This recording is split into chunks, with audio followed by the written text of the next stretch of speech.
आत्महत्या जैसे संवेदनशील विषय पर संवाद कैसे होना चाहिए।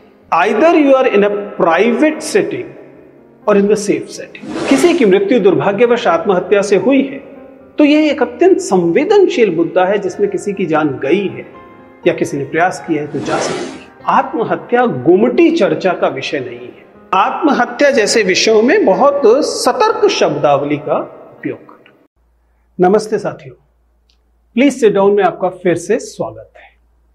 आज हम एक बेहद संवेदनशील मुद्दे पर बात करेंगे।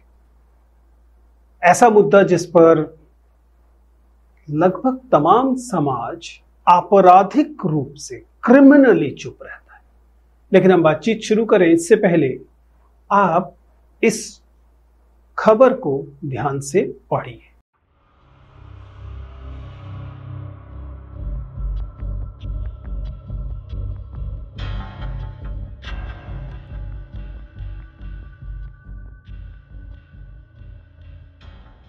मैं आपके सामने ये कोटा की आत्महत्याओं की खबर एक विशेष उद्देश्य से लाया।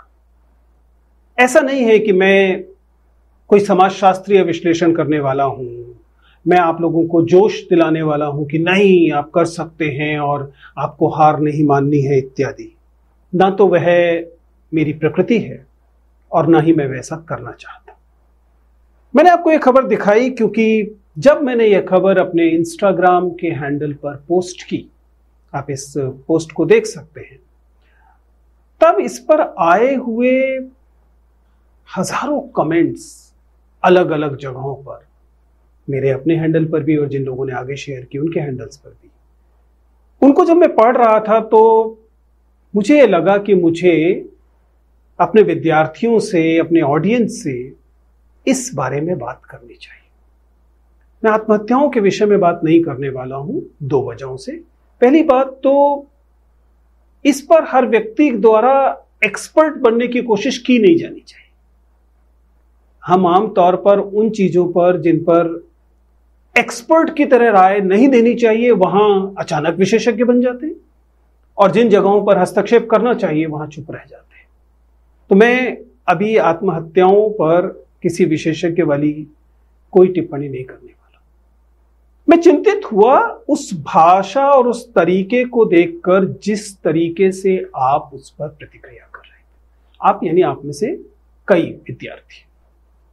मुझे लगा कि शायद हम एक समाज के तौर पर संवेदनशील तरीके से आत्महत्याओं पर चर्चा करने के लिए प्रशिक्षित नहीं है और इसीलिए मुझे अपनी जिम्मेदारी महसूस हुई कि मैं अपने ऑडियंस के साथ, आप लोगों के साथ इस विषय पर चर्चा करूं। तो कुल मिलाकर हम आज जिस बात पर चर्चा करने वाले हैं वो ये कोटा की आत्महत्याओं के बहाने हम ये जानना चाहेंगे, हम ये बताना चाहेंगे, हम ये चर्चा करना चाहेंगे कि आत्महत्या जैसे संवेदनशील मुद्दे पर बात कैसे की जानी चाहिए, क्या तरीका हो। ये इसलिए महत्वपूर्ण है क्योंकि इस विषय पे बात करना बहुत सारे अन्य लोगों को ट्रिगर कर सकता है। बल्कि मेरी तो आपसे राय है, आपसे गुजारिश है कि मैं इस वीडियो के लिए भी आपको एक ट्रिगर वार्निंग दे रहा हूं। हम इस वीडियो में एक बेहद संवेदनशील मुद्दे यानी सुसाइड, आत्महत्या पर चर्चा कर रहे हैं। यदि आपकी प्रकृति, आपका तरीका, आपका जो आपकी जो समझ है उसमें इस तरह की चर्चाएं आपको ट्रिगर करती हैं, अवसाद की तरफ ले जाती हैं, ज्यादा विचार की तरफ ले जाती हैं आत्महत्या जैसे विषय पर जो आपके लिए खतरनाक हो सकता है, तो मेरा आपसे आग्रह है, विनम्र आग्रह है कि कृपया इस वीडियो को न देखें।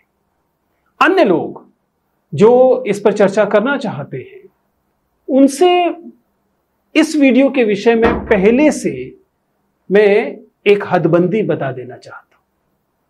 हम लोग केवल एक विषय पर बात करने वाले हैं और वह यह है कि आत्महत्या जैसे संवेदनशील विषय पर संवाद कैसे होना चाहिए। सबसे पहला बिंदु जो मैं आपके सामने उठाना चाहता हूं वह यह है कि कृपया समझिए, आत्महत्या गुमटी चर्चा का विषय नहीं है। यदि आपकी नजर में, खबर में, आसपास किसी की मृत्यु दुर्भाग्यवश आत्महत्या से हुई है, तो यह एक अत्यंत संवेदनशील मुद्दा है जिसमें किसी की जान गई है या किसी ने प्रयास किया है तो जा सकती है। इसे कृपया हास परिहास का, गुमटी चर्चा का विषय न बनाएं। यानी पहला बिंदु जो आपको इस चर्चा के समय में करना है, इस विषय में बातचीत में करना है, you have to ensure that either you are in a private setting और इन द सेफ सेटिंग। यानी आप इसे निजी बातचीत की तरह एक क्लोज, छोटे समूह में ही बात करें और सुरक्षित तरीके से बात करें। यह पहली आवश्यकता है यदि आप इतने संवेदनशील विषय पर बात करना चाहते हैं, अन्यथा आप इस विषय पर बात ना करें। दूसरा बिंदु, बहुत लोगों ने अलग अलग तरीके से इन विषयों पर बातचीत की है। वे स्वाभाविक है कि अधिक विशेषज्ञ थे, मनोवैज्ञानिकों ने बातचीत की है, समाजशास्त्रियों ने बातचीत की है, और उन तक को जो कि इस विषय के विशेषज्ञ थे, सालों का उनका अनुभव था, बहुत कठिनाई हुई है किसी निर्णय तक पहुंचने। ऐसे लोग हैं जिन्होंने माना कि यह व्यक्तिगत मनोविज्ञान का विषय है, ऐसे लोग हैं जिन्होंने माना कि यह सामूहिक मनोविज्ञान का विषय है, ऐसे लोग हैं जिन्होंने माना कि यह समाजशास्त्र का विषय है। जब इतने शिक्षित समझदार लोगों को इतना अरसा लगा और वे किसी फैसले पर नहीं पहुंच सके, तो आपके लिए भी पहली शर्त है कि इस तरह की चर्चाओं में पहले से किसी फैसले पर न पहुंचे। Being non-judgmental is the most important thing if you're discussing something as sensitive as suicide. Kota के छोटे छोटे बच्चे, जेई की तैयारी करने वाले, नीट की तैयारी करने वाले किशोर हैं, 16, 17, 18 साल की उम्र के बच्चे। आप अचानक चर्चा करते हुए कहें कि वो कायर है, वो कमजोर था, ये तो असफल लोगों का तरीका है, ये बेहद असंवेदनशील टिप्पणियां हैं।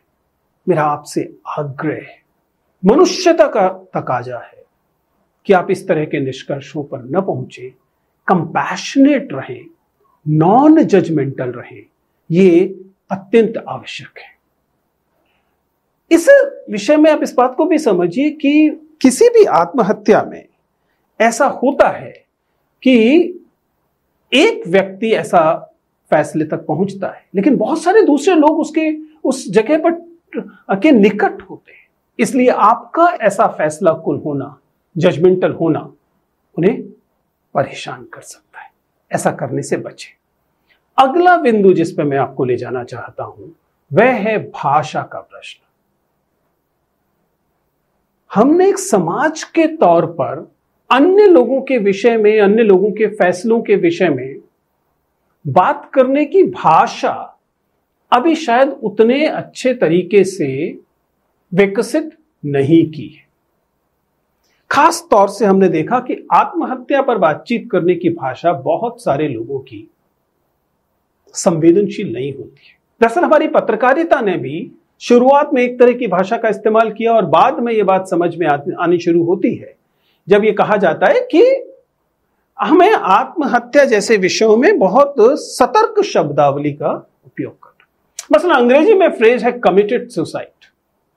अब हम सब लोग जानते हैं कि यह असंवेदनशील तरीका है। XYZ committed suicide. कमिटेड, प्रतिबद्ध, क्या मतलब है इस अजीब से बात का? किसी की मृत्यु हुई है, आप उसे ग्लोरीफाई करने की कोशिश कर रहे हैं, आप उसे ट्रिविलाइज करने की कोशिश कर रहे हैं। प्रयास कीजिए कि ऐसा ना करें। दूसरा, आत्महत्या जैसे मुद्दे के साथ किसी भी तरह का स्टिग्मा, किसी भी तरह का कलंक जैसा जोड़ने से बचें। तो जैसे हमने कहा, कमिटेड सुसाइड के स्थान पर बेटर फ्रेज होगा डाइड बाय सुसाइड। इसी तरीके से जिस व्यक्ति की मृत्यु इस दुर्भाग्यपूर्ण तरीके से हुई है, उसके विषय में किसी भी किस्म की चरित्रगत टिप्पणी, चाहे वह उसके ए बी सी किस्म के चरित्र के बारे में हो, उसके पारिवारिक जीवन के बारे में हो, उसके रिलेशनशिप्स के बारे में हो, उसकी सफलता या असफलता के विषय में बात हो, जैसा कि कोटा आत्महत्याओं के मामले में हम देखने को मिलते हैं, हमें मिला है। तो कृपया भाषा की संवेदनशीलता का विशेष तौर से ध्यान। हालांकि एक महत्वपूर्ण चीज यह भी है, और ये सिर्फ इस बात पे लागू नहीं होती है, आपने मेरे वीडियोस में लगातार देखा होगा, मैं इस बात को बार बार कहता हूं कि संप्रेषण का हमेशा मतलब ये नहीं होता कि आपको बोलना ही बोलना है। ये इतना संवेदनशील मुद्दा है कि यदि मान लीजिए आप सुनने पर ज्यादा जोर दें और बोलने पर कम, तो आप शायद इस विषय में मदद कर रहे होंगे किसी की। आपके आसपास आपका कोई दोस्त, आपका कोई परिचित या अपरिचित ही सही, लेकिन थोड़ा सा एक्विंटेंस का व्यक्ति आपको इन चीजों के या इस तरह के दुर्भाग्यपूर्ण फैसलों के आसपास दिखाई देता है, आपको ये गलतफहमी होती है। और स्वाभाविक है कि आप एक मनोवैज्ञानिक नहीं है, यह आपकी जिम्मेदारी नहीं है, आपका ये तरीका नहीं है, आपका प्रशिक्षण नहीं है कि आप अचानक दावा करें और कहें कि मैं तुम्हारी समस्याएं सॉल्व कर दूंगा, नहीं। लेकिन एक छोटी सी चीज अगर आपके पास अवसर है और वो आपसे कहना चाहता है या चाहती है, और जो आप कर सकते हैं वो है सुनना। Please listen and listen actively. बहुत ध्यानपूर्वक सक्रिय तरीके से उसकी बात को सुने, कहने दें उसे। बहुत बार कहने से मदद मिलती है। मैं फिर से बता रहा हूं, प्रोफेशनल हेल्प का ये किसी भी तरीके से सब्स्टिट्यूट नहीं है, लेकिन आपकी अपनी भूमिका सामाजिक व्यक्ति के तौर पर, दोस्त के तौर पर कम से कम एक्टिवली सुनना तो है, उसे आप करेंगे।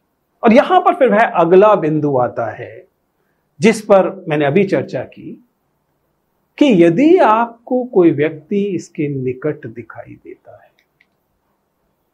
मुझे अपने जीवन की बात याद आती है। न्यू ईयर ईव थी और हमारी एक दोस्त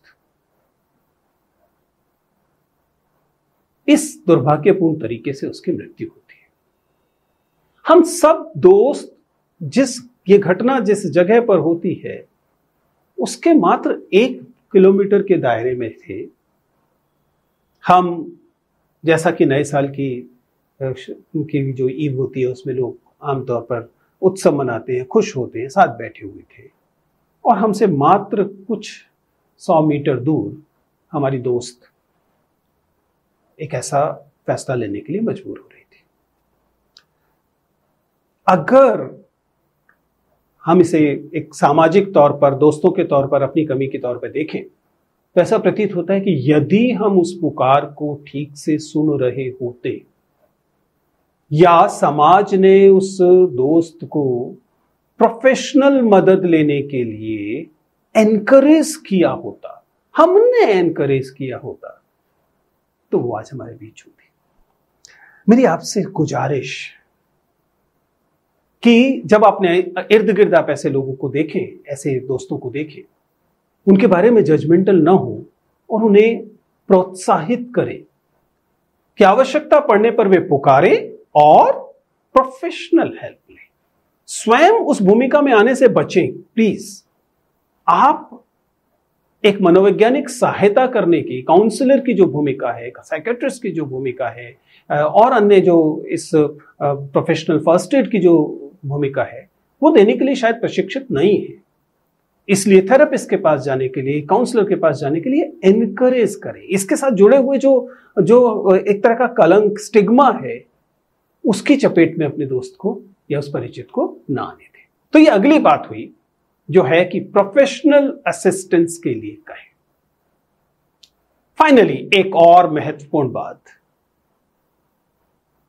देखिए यह बिल्कुल संभव है कि बहुत बार आपको यह गलत फहमी हो कि आप दुनिया की तमाम समस्याएं समझते हैं और समझा सकते हैं और सुलझा सकते हैं, लेकिन ऐसा होता नहीं है। इसलिए किसी भी संवाद में, चाहे किसी विक्टिम के विषय में चर्चा का चल रही हो या कोई ऐसा अस्पष्ट व्यक्ति हो जिसे मदद की जरूरत है और आप उसके साथ संवाद में हैं, प्लीज रिस्पेक्ट योर बाउंड्रीज। अपनी सीमाओं को पहचाने, आप किस भूमिका में हैं उस सीमा को पहचाने। हस्तक्षेप कई बार रक्षा में हत्या हो जाता है। आपको लगेगा आप मदद कर रहे हैं, आपने लेके उसके पेरेंट्स को कॉल कर दिया व्यक्ति के, या व्यक्ति के रिलेशनशिप में कुछ समस्या है और आप दूसरे पक्ष के पास पहुंच गए, you may end up triggering something really worse. इसलिए please respect your boundaries, it is very very important. कुल मिलाकर इस पूरे वीडियो का उद्देश्य, आपने देखा होगा मैंने नहीं बताने की कोशिश की कि आप को हार नहीं माननी है इत्यादि इत्यादि, क्योंकि मुझे लगता है कि शायद मैं इसके लिए पूरी तरह से प्रशिक्षित नहीं हूं। मैं तमाम फैक्टर्स को नहीं जानता हूं, वे सारे फैक्टर्स जो अंततः किसी फैसले पर ले जाने के लिए, पहुंचने के लिए विवश करते होंगे किसी को। लेकिन जो मैं कर सकता हूं और कर रहा हूं इस वीडियो में वह यह है कि जब हम इस विषय पर बात करें, जब हमारे आसपास यह घटने की आशंका हो, तब हमें संवाद कैसे करना है, कम्युनिकेट कैसे करना है, कंपैशन कैसे बचाए रखना है, एम्पैथी कैसे संवेदनशील मुद्दे पर संवेदना के साथ बातचीत करना, यह सिखाना भी तो हमारा काम है, यह सीखना भी तो हमारी जरूरत है। फिर से आखिरी बात दोहरा रहा हूं कि मानसिक स्वास्थ्य के प्रोफेशनल्स प्रशिक्षित होते हैं, उनके पास इसकी बेहतर समझ होती है, और ऐसे लोग बहुत बार मुफ्त हेल्पलाइंस के माध्यम से या हेल्थ सेंटर्स के माध्यम से लोगों तक उपलब्ध होते हैं। साधारणतः हमें यही मदद लेनी चाहिए। लेकिन जब भी आप इस विषय में बातचीत करें तो प्लीज विक्टिम्स को ब्लेम ना करें। वह 17 साल का 18 साल का बच्चा जिसने यह फैसला लिया कोटा में, वह ना तो कायर था, ना ही वह फेलियर था, ना ही वह अपने इस फैसले के लिए उस तरीके से जिम्मेदार था जैसा आरोप समाज में हम लगाते हुए देखते हैं। अगर आप मेरी इन छोटी छोटी बातों पर ध्यान दे पाएंगे और इस विषय पर चर्चा करते समय थोड़े से और संवेदनशील रहेंगे, तो मुझे लगेगा कि यह वीडियो बनाना सार्थक हुआ।